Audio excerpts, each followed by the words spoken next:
Pagpapalabas ng bigas ng National Food Authority sa ilalim ng pagdedeklara ng National Food Security Emergency, nagsimula na at hindi lamang mga mamimili ang may kinabang dito kundi maging ang mga magsasaka. Si Vel Custodio sa sentro ng balita.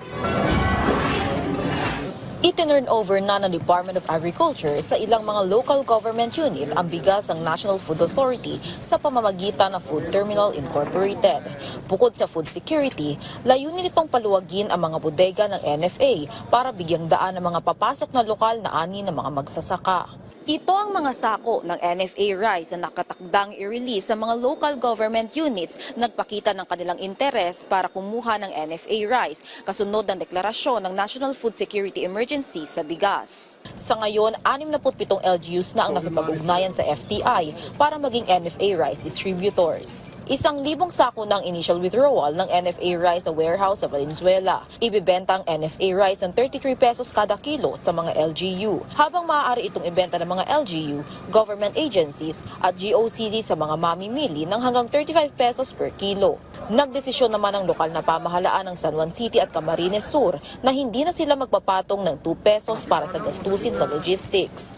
Kaya mananatiling 3 pesos ang bigas na kanilang ibibenta sa masa. Sa Lunes na ang rollout ng mga NFA rice sa mga nasabing LGUs.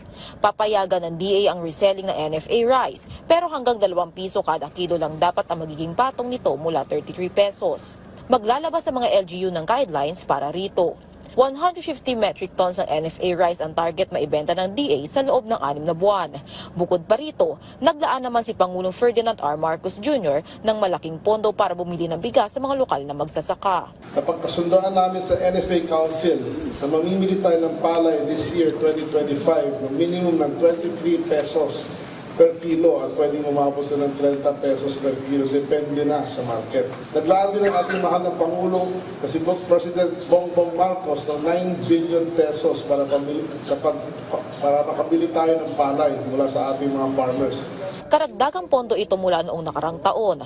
Kaugnay naman ang campaign period sa Marso para sa darating na eleksyon. Nakikipag-ugnayan na ang DA sa COMELEC para makapag-apply na ang mga LGUs ng COMELEC exemption sa pagbibenta ng NFA rice. Tiniyak naman ng Metro Manila Council at Camarines Sur LGU na hindi nila gagamitin sa pamumulitika ang murang NFA rice. Samantala, nilinaw ni DA Secretary Francisco Chu Laurel Jr. na isolated case lang ang bukbok na nakita sa Kadiwa Store sa Quezon City. Pinahold yung selling nun dahil pagbukas nga, may nakitang konti, di ba?